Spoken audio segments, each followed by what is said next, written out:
Hi, കഴിഞ്ഞ ദിവസങ്ങളിലെ ഈ മഴക്കാലം ആയതുകൊണ്ട് തന്നെ അവരവരുടെ പറമ്പിൽ നിന്ന് പറിച്ചെടുക്കുന്ന നാടൻ കൂണിനെ പറ്റിയിട്ടുള്ള വീഡിയോകളാണ് മിക്കപ്പോഴും കാണുന്നത്. നമുക്കാണെങ്കിൽ ഈ നാടൻ കൂണോ അത് മുളച്ചു വരാനുള്ള പറമ്പോ ഇല്ലാത്തത് കൊണ്ടിട്ട് കൊതി സഹിക്ക വയ്യാതെ ചന്തയിൽ ചെന്നപ്പോഴാണ് പച്ചക്കറി കടയിൽ ഈ ഒരു ചിപ്പിക്കൂൺ ഇരിക്കുന്നത് കണ്ടത്. ഞാൻ വാങ്ങിയത് ഓയിസ്റ്റർ കൂണായിരുന്നു കേട്ടോ. നല്ല വലിപ്പമായിരുന്നു കേട്ടോ, നല്ല രസമായിരുന്നു അത് കാണാനായിട്ട്. പക്ഷേ ഞാൻ ഈ വീഡിയോകളിൽ കേട്ടായിരുന്നു നാടൻ കൂണിൻ്റെ അത്രയും ടേസ്റ്റ് ഒന്നും ഈ കൂണുകൾക്ക്, ഈ വളർത്തിയെടുക്കുന്ന കൂണുകൾക്ക് ഇല്ല എന്നാണ് ഞാൻ കേട്ടത്. എന്നാലും കൊതി സഹിക്കാൻ വയ്യാഞ്ഞിട്ടാണോ എന്നറിയത്തില്ല, നല്ല ടേസ്റ്റ് ഉണ്ടായിരുന്നു കേട്ടോ.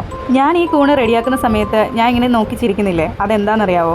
സത്യം പറഞ്ഞാൽ പല വീടുകളിലും അമ്മായിമ്മ മരുമോൾ പോരാണ് കണ്ടിട്ടുള്ളത്. ഇവിടെ എൻ്റെ വീട്ടിൽ എൻ്റെ കെട്ടിയോൻ്റെ അമ്മയും തമ്മിലുള്ള പൊരിഞ്ഞ വഴക്കാണ് കാണുന്നത്. പൊരിഞ്ഞ വഴക്കെന്ന് ഉദ്ദേശിച്ചത് ഇച്ചായൻ അമ്മയെ എന്തെങ്കിലും പറഞ്ഞ് കളിയാക്കും, അത് പറഞ്ഞ് രണ്ടുപേരും അങ്ങോട്ടും ഇങ്ങോട്ടും തർക്കമാകും, കുഞ്ഞു കുഞ്ഞു ചെറിയ വഴക്കാകും.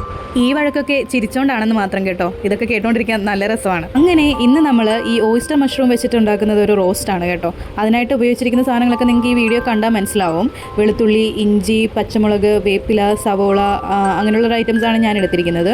ശേഷം അതെല്ലാം വഴറ്റി നോർമൽ ചെയ്യുന്ന പോലെ തന്നെ ഇറച്ചിക്ക് റോസ്റ്റ് ചെയ്തെടുക്കില്ലേ, ഇറച്ചിക്കറിയൊക്കെ വെക്കുന്നത് പോലെ ചെറുതായിട്ട്, കറിയല്ല റോസ്റ്റ് ചെയ്യുന്നത് പോലെ ആയിട്ട് അങ്ങനെ ചെയ്തെടുക്കുന്നു. കുരുമുളകും ഗരം മസാലയും മല്ലിപ്പൊടിയൊന്നും ഇടുന്നില്ല, ഞാൻ ജസ്റ്റ് മുളക് പൊടിയും മാത്രം ഇട്ട്, മഞ്ഞൾപ്പൊടി ഇട്ട്, പിന്നെ കുറച്ച് പെരിഞ്ചീരകവും കൂടെ പൊടിച്ച് ചേർക്കുന്നുണ്ട്.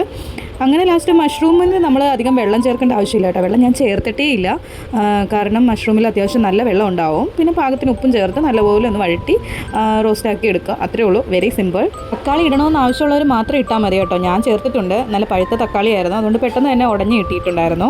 അങ്ങനെ ഇതെല്ലാം നല്ല റോസ്റ്റായിട്ട് വന്നു കഴിയുമ്പോഴേക്കും നമുക്ക് സെർവ് ചെയ്യാവുന്നതാണ്. പിന്നെ മറ്റൊരു കാര്യം, നമുക്ക് ഈ മഷ്റൂംസ് ഒക്കെ കിട്ടുമ്പോൾ കുറച്ച് മഞ്ഞൾ കൂടി ഇട്ട വെള്ളത്തിൽ ഇട്ട് വെക്കുന്നത് നന്നായിരിക്കും. എന്തെങ്കിലും വിഷം വല്ലതും ഉണ്ടെന്നുണ്ടെങ്കിൽ നമുക്കത് പെട്ടെന്ന് മനസ്സിലാക്കാൻ പറ്റും. അപ്പോൾ വീഡിയോ ഇഷ്ടമായെങ്കിൽ ഒന്ന് ട്രൈ ചെയ്ത് നോക്കണേ. അപ്പോൾ ഇത്രയേ ഉള്ളൂ ഇന്നത്തെ വീഡിയോ. നെക്സ്റ്റ് വീഡിയോയുമായി പിന്നെ കാണാം. ബൈ.